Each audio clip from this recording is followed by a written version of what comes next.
অনেক অনেক দিন আগের কথা। এক ছিল কৃষক, খুবই সৎ আর আল্লাহভীরু লোক ছিল সে। কিন্তু কিছুতেই সে তার সংসারের অবস্থার উন্নতি করতে পারছিল না। দিনের পর দিন, মাসের পর মাস, বছরের পর বছর সে হাড়ভাঙা পরিশ্রম করত, প্রতিটা পয়সা হিসাব করে খরচ করত, কিন্তু তবুও দেখা যেত একটা পয়সাও সে জমাতে পারছে না।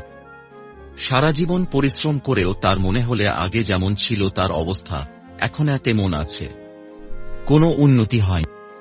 একদিন ফজরের নামাজ পড়ার সময় কৃষকটি সিজদায় পড়ে আল্লাহর কাছে মুনাজাত করতে লাগল, দয়াময়, করুণাময়, তুমি পারো আমার অবস্থা বদলাতে। তুমি আমাদের ধন দৌলত দাও। তুমি ছাড়া এই দুনিয়ার কারো কাছে চাইলে ও আমি কিছু পাব না। আমার রান্নাঘরের চুলার ওপর তুমি আমাকে ধন দৌলত দাও। এই মুনাজাত করে সামান্য কিছু নাস্তা খেয়ে প্রতিদিনের মতে সেদিনও সে কাজ করতে মাঠে চলে গেল। এক মনে কাজ করছে সে। হঠাৎ একটা কাঁটা গাছে তার কাপড় জড়িয়ে কাপড়টা ছিঁড়ে গেল। রাগে দুঃখে তার কান্না আসতে লাগল। এমনি সে গরিব মানুষ, তার ওপর জামাটি ছিঁড়ে যাওয়ায় কষ্ট হওয়াটা ছিল স্বাভাবিক ব্যাপার।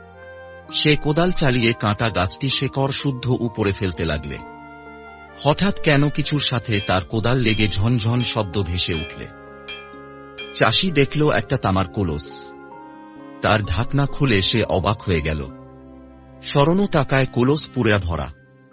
খুশিতে তার চোখ মুখ উজ্জ্বল হয়ে উঠল। আল্লাহর দরবারে শুকরিয়া আদায় করল।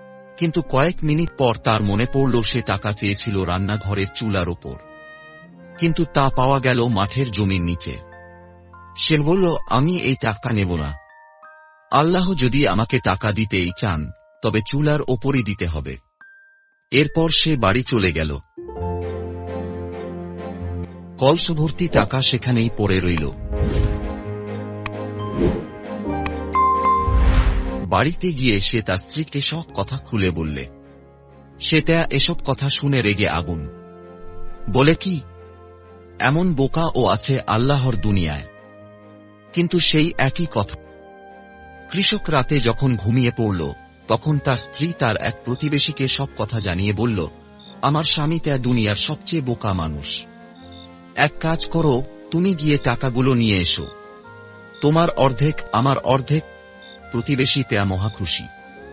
সে তক্ষুনি কোদাল আর শাবল নিয়ে সেখানে চলে গেল।